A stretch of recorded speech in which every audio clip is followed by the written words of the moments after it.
Un cittadino l'ha avvistato sull'autobus e non ha esitato a chiamare il 112. Così questa mattina i carabinieri sono riusciti ad arrestare il 55enne protagonista della sparatoria a Bibbione. Tragico incidente in via Lince a Sottomarina. Una donna di 76 anni ha perso la vita cadendo dal terrazzino mentre lavava i vetri del suo appartamento. Altra rissa a Venezia, terminata con un uomo ricoverato con ferite da taglio che segue di pochi giorni l'accoltellamento di Rio Marin. Servono più controlli, la denuncia della segreteria del Partito Democratico veneziano. Voto oggi in giunta comunale per il contributo d'accesso. I dettagli li renderà noti domani Cafarsetti, ma nel frattempo il vice sindaco ci ha dato qualche anticipazione. Per certi versi è la manifestazione organizzata del turismo cafone a Venezia. I tour alcolici, gli addii al celibato e al nubilato, che spesso trascendono il buon gusto, sono un fenomeno in preoccupante aumento. Tragici numeri di morti sull'autostrada A4 Venezia-Trieste nel 2021. I dati analizzati dalla fondazione Think Tank Nord-Est portano a chiedere di velocizzare i lavori della terza corsia. Gli episodi bizzarri a Venezia non finiscono mai. Dopo i tuffi, le auto, i monumenti imbrattati, i passanti si sono visti sfrecciare una Vespa in fondamenta delle zattere e il video fa il giro del web. Buonasera, ben ritrovati in diretta edizione di Venezia dei telegiornali di Antenna 3. E dunque è finita la fuga del presunto responsabile della sparatoria di Bibbione. Un cittadino l'ha notato su un autobus e ha chiamato il 112. I carabinieri così questa mattina hanno arrestato il 55enne. Grazie alla segnalazione di un ragazzo, dopo giorni di ricerche, i carabinieri del nucleo operativo di Porto Gruaro con i colleghi di Latisana hanno trovato e arrestato Arthur Axiu, il 55enne albanese che lunedì mattina a Bibbione avrebbe sparato a 3 colleghi per poi darsi alla fuga. Questa mattina si trovava a bordo di un autobus lungo la tratta Porto Gruaro-Latisana San Michele Bibbione, lo stesso mezzo su cui si trovava il cittadino che ha chiamato i militari e che l'hanno intercettato poco dopo alla fermata nella frazione Cesarolo di San Michele al Tagliamento. 5 le pattuglie totali che lo attendevano alla fermata. Non appena sceso, il 55enne, che aveva con sé una tanica rossa di benzina, dettaglio che i carabinieri conoscevano da giorni, si è cosparso nel tentativo di darsi fuoco. Ma 4 carabinieri sono riusciti a bloccarlo, mentre altre 2 pattuglie facevano da scudo e una terza si trovava poco distante. In questi giorni le ricerche non si sono mai allontanate troppo dalla zona del porto gruarese. Con ogni probabilità, infatti, il fuggitivo potrebbe essere rimasto nascosto in zona senza mai essersi spostato troppo, ma su questo i carabinieri stanno ancora lavorando. Axiu è accusato di triplice tentato omicidio aggravato con 2 sparatorie. Secondo la ricostruzione, i primi spari sarebbero stati esplosi in via Pirano, dove sono rimasti feriti in 2, tra cui uno in prognosi riservata. Il secondo in via della Vega, dove avrebbe sparato a un altro connazionale che se l'è cavata con ferite lievi. All'origine del gesto potrebbero esserci dei contrasti per motivi di denaro legati all'ambiente lavorativo. Martedì i carabinieri avevano diffuso le sue foto lanciando un appello ai cittadini per far sì che chiunque lo vedesse lo segnalasse immediatamente. E così è stato. Ora il 55enne sarà trasferito nel carcere di Gorizia. E una donna di 76 anni ha perso la vita precipitando dal 4º piano mentre stava pulendo i vetri delle finestre di casa in via Lince a Sottomarina. La vittima era un insegnante in pensione. L'episodio in mattinata, secondo una prima ricostruzione, si trovava sul terrazzino ed era salita su una sedia per raggiungere la parte più alta della finestra. La perdita dell'equilibrio è stata drammaticamente fatale. Al loro arrivo i sanitari del SUEM 118 non hanno potuto fare altro che constatare il decesso della pensionata. Ancora una rissa a Venezia, terminata con un uomo ricoverato con ferite da taglio che segue di pochi giorni l'aggressione con accoltellamento di Rio Marin. Per la segreteria del Partito Democratico veneziano, in particolare la segretaria Monica Sambo, in città mancano controlli e prevenzione. Una violenta rissa nel cuore della notte tra Santa Margherita e San Pantalon ha portato al ricovero di un tunisino con diverse ferite d'arma da taglio. La ricostruzione dei fatti e l'identificazione dei coinvolti è ora materia di indagine delle forze dell'ordine. La zona è già finita spesso nell'occhio del ciclone per episodi di movida selvaggia e spaccio di droga, ma ormai anche gli apparentemente placidi quadretti veneziani non sono più al sicuro, come a Rio Marin, il lento avanzare delle gondole, la gente che fa la spesa al supermercato, il turista che si fa il pediluvio in canale, eppure in una tarda mattinata esattamente come questa che pochi giorni fa qui si è consumato alla luce del sole sotto gli occhi dei passanti un pestaggio con accoltellamento tra presunti spacciatori.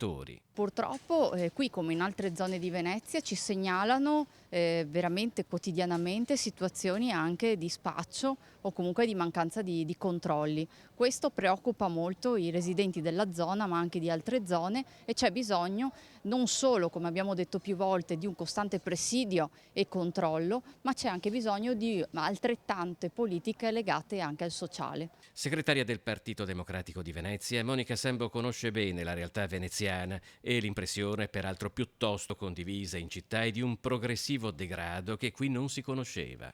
Ci sono nuove assunzioni di agenti di polizia locale ma noi non capiamo dove siano, cioè i cittadini continuano a dirci dove sono i vigili, perché la scelta è stata quella di accentrare alcuni servizi e non dislocarli all'interno dei territori come si era fatto invece in passato, dove ogni quartiere, ogni sestiere e ogni realtà aveva ovviamente i suoi vigili di sestiere o di quartiere che potevano in questo modo vigilare, essere presenti e anche ascoltare le problematiche direttamente dai cittadini. La strage al Bataclan in cui ha perso la vita tra gli altri la ricercatrice veneziana 28enne Valeria Solesini il 13 novembre del 2015. Salah Abdeslam è stato condannato all'ergastolo senza sconto di pena, è l'unico superstite del comando che causò la morte di 130 persone e centinaia di feriti a Parigi. 19 dei 20 imputati sono stati riconosciuti colpevoli e fra questi anche Mohamed Abrini, l'uomo col cappello degli attentati di Bruxelles, condannato a 22 anni di massima sicurezza. Tutto il mio disprezzo è il commento della mamma di Valeria Solesin. Questa sentenza continua, non ha nessun riflesso nella mia vita, non cambia nulla, non è che una pena più grave allevi il gesto dei responsabili. Valeria, come tutte le altre vittime, non ce la ridaranno più.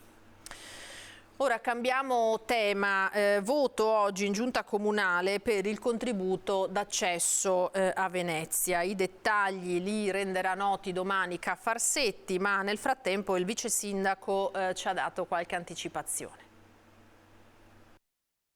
Tra i vari argomenti affrontati oggi in giunta comunale anche il contributo d'accesso che dall'estate 2023 dovrebbe diventare effettivo e regolare i flussi turistici in città, rendendola più vivibile per tutti, in primis per i residenti. Con alcune delibere fatte in giunta è che comunque si sta lavorando, si sta cercando di andare in una direzione di prenotazione della città. Qualcosa vediamo se riusciamo già per quest'estate, ma sicuramente io penso che con l'anno nuovo si riuscirà ad avere qualcosa di più concreto.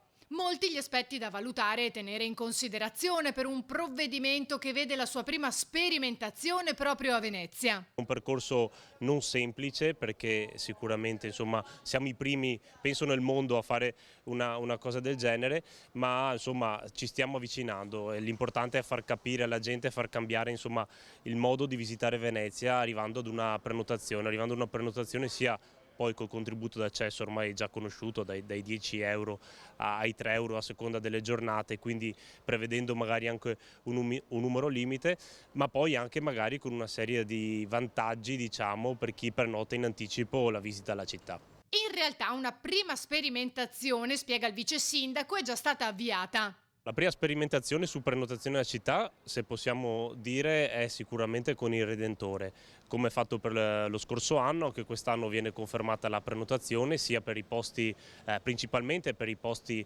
nelle rive, nelle fondamenta, insomma nella città, ma anche per chi vuole visitare, vuole venire a Redentore in barca, una sorta di prenotazione, diciamo, che quindi può essere un piccolo esperimento verso poi quello che sarà una cosa più definitiva l'anno prossimo sulla prenotazione della città. Tutti i dettagli del sistema di prenotazione saranno resi noti domani dagli assessori comunali al bilancio e al turismo Zuin e Venturini. Per certi versi la si può considerare la manifestazione organizzata del turismo cafone a Venezia, i tour alcolici, gli addii al celibato e al nubilato che spesso trascendono il buon gusto sono un fenomeno in preoccupante aumento. Più forti della crisi demografica, a cui rispondono con una proliferazione fuori controllo, i partecipanti e le partecipanti a tour alcolici o addii al celibato e al nubilato crescono a dismisura.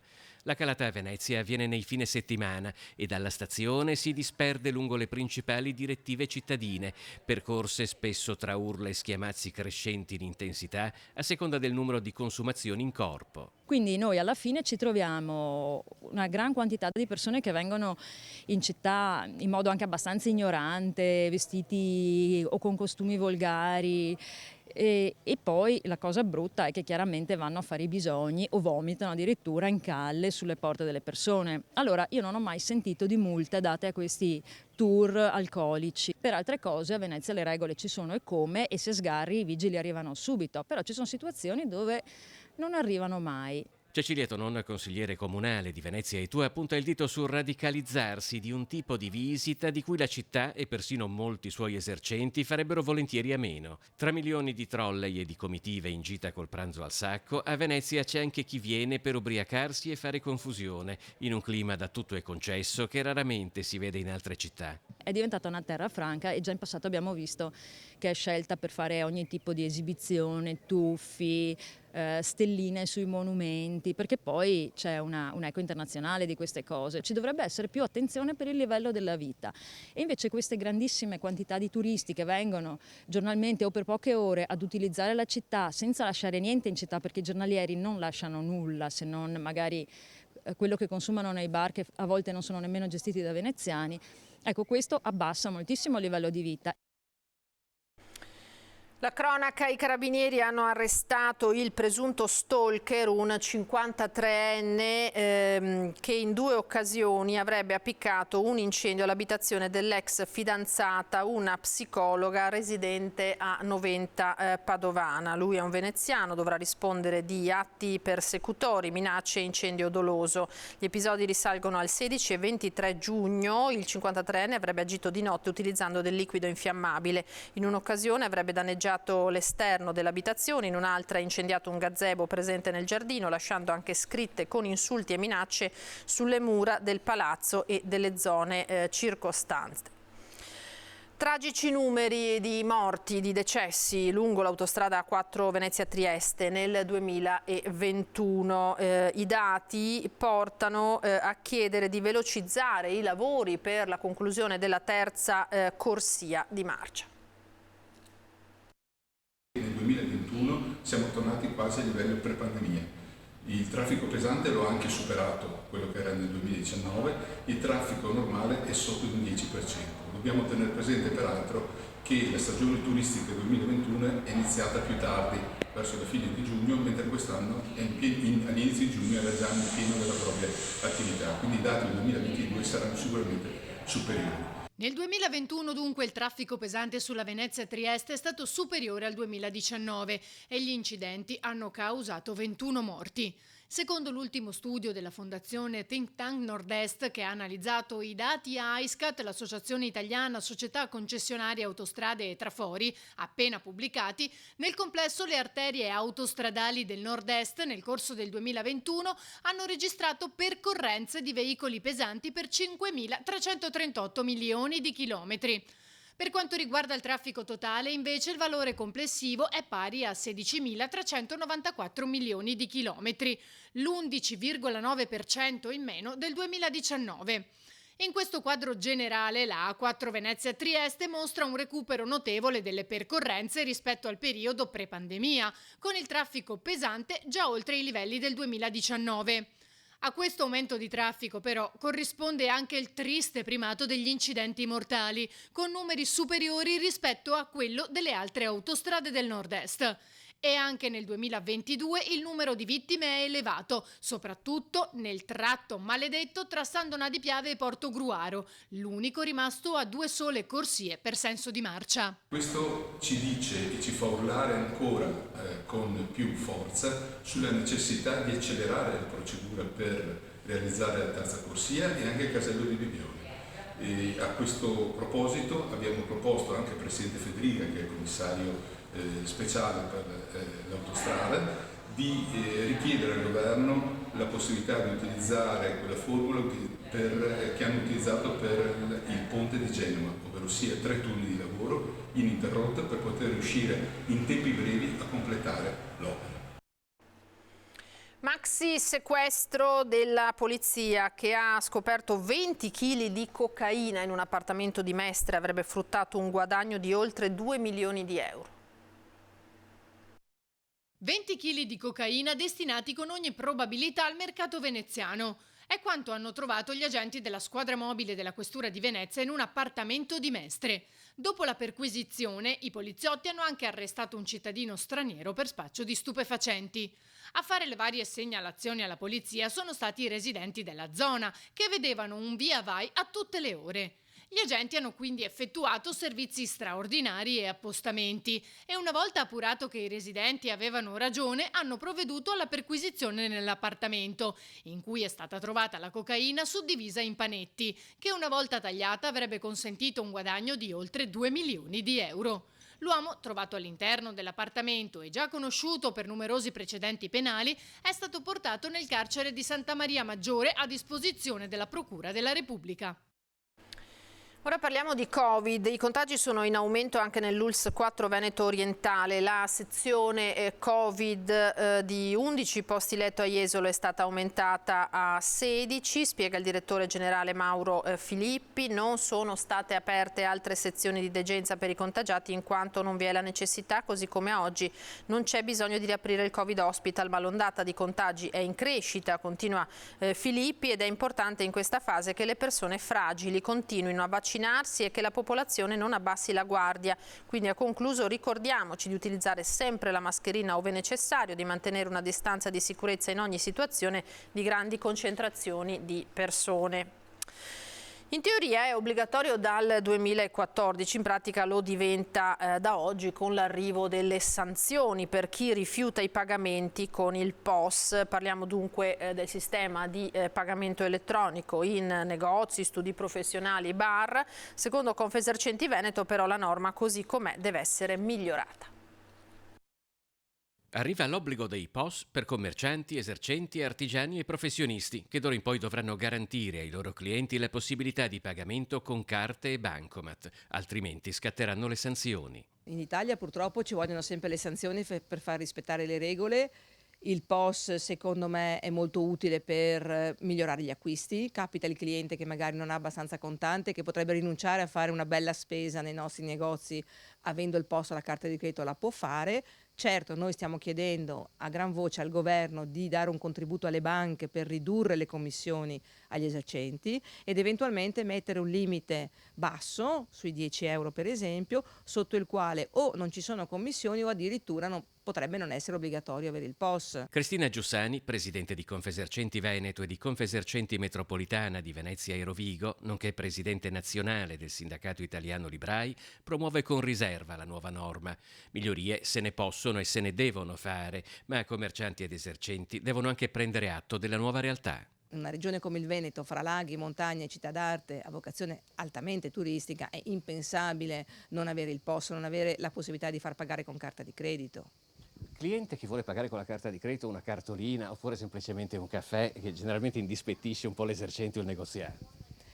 Certo, indispettisce un po' proprio per questo problema della commissione, perché quando il prodotto è di bassissimo valore la commissione ovviamente in proporzione incide di più ed è per questo che noi chiediamo che sotto una certa cifra o non ci siano commissioni o non ci sia l'obbligo del POS. In Italia la prima carta di credito fu emessa nel 1958, ma sostanzialmente fu solo dagli anni 90 che si assistette ad un progressivo aumento della sua diffusione e ad una sua accettazione estesa nei punti vendita, un processo che all'estero è anche maggiore. Oggi come oggi, secondo me, noi dovremmo abituarci ad arrivare, non dico a eliminare il contante perché sarebbe assurdo, però insomma a lavorare sempre di più così, perché poi ripeto, è al tempo stesso sì, se arriva uno che vuole spendere €1 per la cartolina dici vabbè guarda questo, ma se invece ti spende 100 euro e ne ha solo 20 di contanti dici grazie che ho il POS, che almeno posso fargli una buona vendita.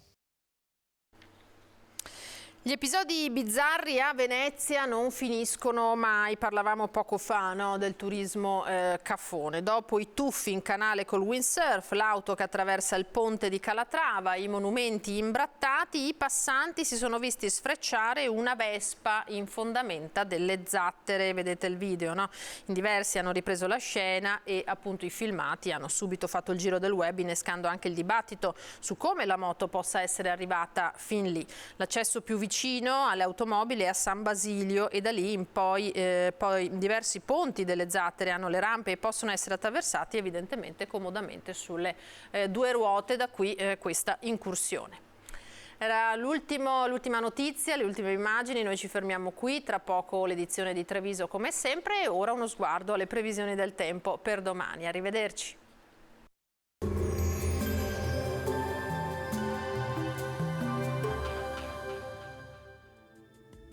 Benvenuti al Meteo. L'alta pressione africana ci accompagnerà anche in questo inizio di luglio, dove il tempo si manterrà buono e il clima alquanto afoso. Vediamo il dettaglio.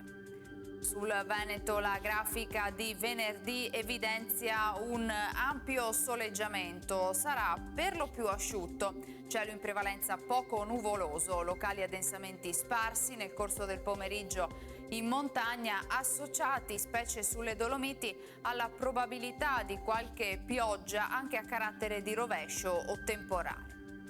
Temperature minime tra 17 e 24 gradi, massime comprese invece tra i 30 e i 34 gradi all'incirca. Spostiamoci ora sul Friuli, Venezia e Giulia, dove avremo poche novità, cielo sereno o velato nelle ore pomeridiane e possibili temporali sulla zona prealpina. Temperature minime tra 19 e 24 gradi, massime intorno ai 30-33 gradi. Infine vediamo la situazione del Trentino Alto Adige, anche qui bel tempo, specie al mattino. A seguire avremo qualche acquazzone veloce e a carattere sparso. Temperature minime intorno ai 17-19 gradi, massime sui 32 all'incirca. Dal meteo di Antena 3 per ora è tutto, arrivederci al prossimo aggiornamento.